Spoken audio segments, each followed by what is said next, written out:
चंद्रयान 3 ने रचा इतिहास। चांद की दुनिया के ऐसे ऐसे रहस्य के खुलासे कर रहा है जिसे दुनिया भर की स्पेस एजेंसियां आज तक नहीं कर पाई। चंद्रयान 3 के विक्रम लैंडर ने कहा, धन्यवाद मेरे दोस्त, और इसरो ने रच दिया इतिहास। इसरो चीफ ने मिशन को लेकर एक और बड़ा खुलासा किया और नामुमकिन को मुमकिन करने निकला, हमारा चंद्रयान 3। दोस्तों, हम सभी इस बात को बहुत अच्छे से जानते हैं कि चंद्रयान 3 हमारे लिए कितना बड़ा और महत्वपूर्ण मिशन है, क्योंकि इस मिशन के पीछे हमारे वैज्ञानिकों की कई सालों की मेहनत, सैकड़ों करोड़ों रुपए का बजट और सबसे जरूरी हमारे देश की साख भी दांव पर लगी हुई है। और अभी तक के मिशन को अगर देखें तो चंद्रयान 3 ने हमारे सर को एक पल के लिए भी झुकने नहीं दिया है। एक से बढ़कर एक मुश्किलों को भी हमारा यह अंतरिक्ष यान चुटकियों में पार करते हुए आगे बढ़ रहा है। इसी सिलसिले में चंद्रयान ने फिर से एक ऐसा कारनामा कर दिखाया है जिससे हम सभी भारतवासियों का सीना गर्व से चौड़ा हो रहा है। लेकिन सोचने वाली बात तो यह है कि अब वह घड़ी दूर नहीं है जिस पर आकर हमारा चंद्रयान 2 फेल हुआ था।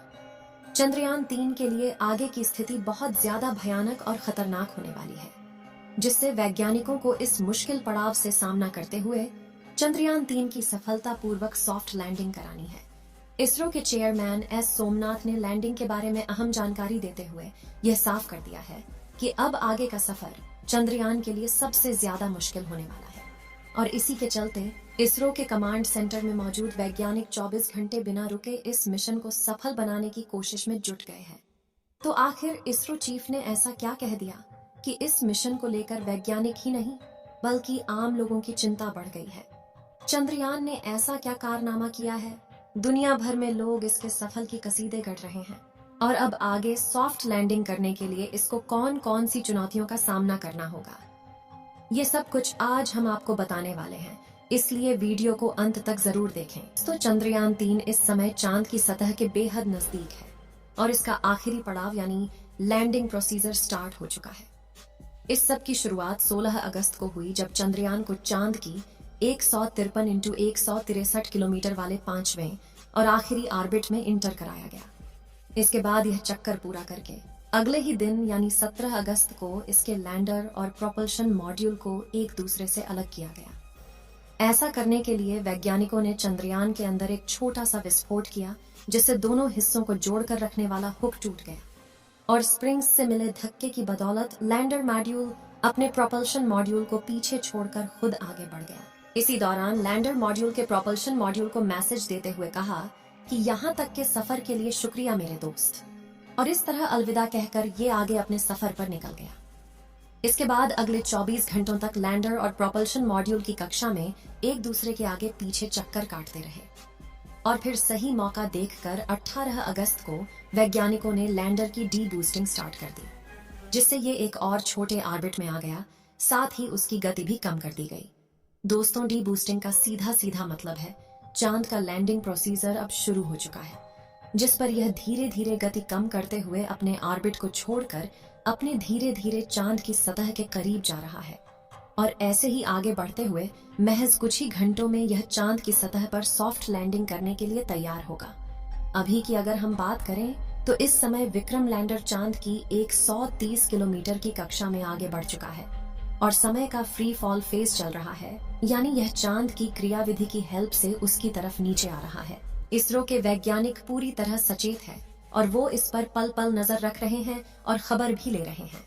असल में वैज्ञानिकों को अच्छे से पता है कि चंद्रयान इस समय अपने सबसे क्रिटिकल फेज से गुजर रहा है और इसी को देखते हुए इसके सभी सेंसर्स और कैमराज अब ऑन कर दिए गए, क्योंकि इम्तिहान की घड़ी आ चुकी है जिसका हम पिछले करीब 40 दिनों से इंतजार कर रहे हैं। इस समय चंद्रयान अपने इस पूरे मिशन के सबसे मुश्किल पड़ाव से गुजर रहा है, क्योंकि वर्टिकल लैंडिंग करना और वह भी चांद के दक्षिणी ध्रुवों में यह बहुत ज्यादा मुश्किल काम है। अब जिन लोगों को नहीं पता उन्हें हम बता दें कि विक्रम लैंडर चांद की सतह पर वर्टिकली यानी सीधा खड़ा होकर लैंड करने वाला है, जो हॉरिजेंटल लैंडिंग की तुलना में काफी ज्यादा मुश्किल होता है। असल में जब किसी यान को वर्टिकली लैंडिंग कराया जाता है तो हवा में उसका सीधा रखना और साथ ही उसकी गति को कंट्रोल करना बहुत ही मुश्किल हो जाता है। इसका कारण यह है कि वर्टिकल में जाते हुए यान की रफ्तार काफी ज्यादा तेज हो जाती है। हालांकि पृथ्वी के मुकाबले चांद की ग्रेविटी 6 गुना कम है, लेकिन चांद का वायुमंडल बहुत ज्यादा पतला है जिसके चलते यहाँ एयर रेसिस्टेंस न के बराबर है और इसकी वजह से नीचे गिरते हुए किसी भी ऑब्जेक्ट की स्पीड काफी ज्यादा बढ़ जाती है। इसी लैंडिंग प्रोसीजर को लेकर इसरो चेयरमैन सोमनाथ ने भी एक बहुत बड़ी बात कह डाली। उन्होंने कहा कि 30 किलोमीटर की ऊंचाई से नीचे चांद पर आने वाले लैंडर की रफ्तार को 0 पर लाना और साथ ही से हॉरिजेंटल से वर्टिकल पोजीशन में मोड़ना, यह मिशन का सबसे मुश्किल काम है। असल में दोस्तों, चांद की सतह से 30 किलोमीटर की ऊंचाई पर आने तक हमारा विक्रम लैंडर मॉड्यूल तुरंत ही आगे बढ़ेगा, लेकिन इस पॉइंट पर आकर इसे अपनी पोजीशन या कहे अपनी अवस्था बदलकर वर्टिकल होना होगा। इसके लिए लैंडर में लगे रेट्रो बूस्टर को ऑन किया जाएगा। लेकिन यह काम काफी ज्यादा कैलकुलेशन का होने वाला है, क्योंकि बूस्टर को अगर आवश्यकता के अनुसार जितनी जरूरत है उतनी मात्रा और उतनी देर तक फायर नहीं किया गया तो लैंडर वर्टिकल नहीं हो पाएगा। वहीं अगर गलती से इंजन को जरूरत से ज्यादा पावर से फायर कर दिया गया तो लैंडर पूरा गोल गोल घूम जाएगा और ऐसा होने पर संतुलन खोकर यह क्रैश भी हो सकता है। और मुश्किल यहीं खत्म नहीं होगी, क्योंकि मान लो अगर लैंडर को वर्टिकली सीधा खड़ा भी कर लिया गया, तब भी इसकी नीचे गिरने की स्पीड को कंट्रोल करना एक बेहद ही मुश्किल टास्क होगा, क्योंकि सटीक कैलकुलेशन करके इसकी गति को इस हिसाब से कम करना है कि चांद की सतह पर टच करने से जस्ट पहले यह 0 हो जाए।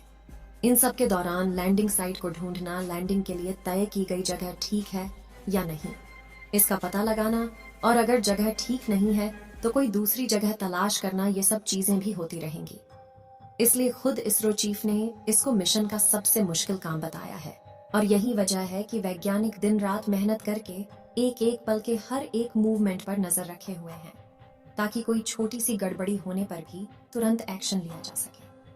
वैसे हमारे वैज्ञानिक पर हम पूरा भरोसा करते हैं कि जैसे उन्होंने मिशन के पिछले सभी बाधाओं को पार किया, वैसे ही इस चैलेंज को भी पार कर लेंगे, क्योंकि एक तो हमारे वैज्ञानिक बहुत ज्यादा काबिल है, जिसमें कोई शक की बात नहीं है, और दूसरा इनके पास चंद्रयान 2 के फेलियर का एक्सपीरियंस भी है।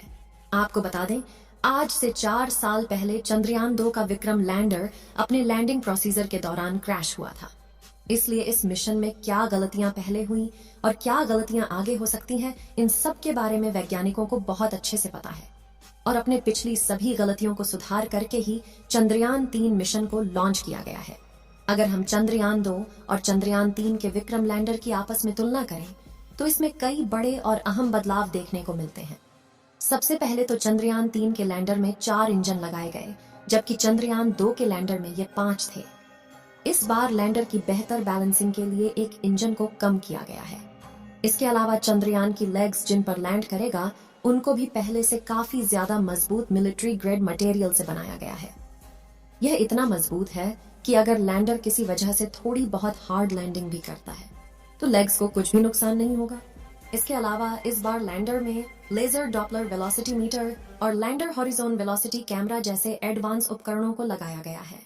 लेकिन इस फिजिकल डिफरेंट के अलावा जो सबसे बड़ा बदलाव इस बार हमारे लैंडर में किया गया है वो है AI बेस्ड कंप्यूटर सिस्टम। दरअसल इस बार लैंडर के कंप्यूटर को एक बेहद ही एडवांस AI के साथ एक वृद्ध करके काफी ज्यादा स्ट्रांग बनाया गया है।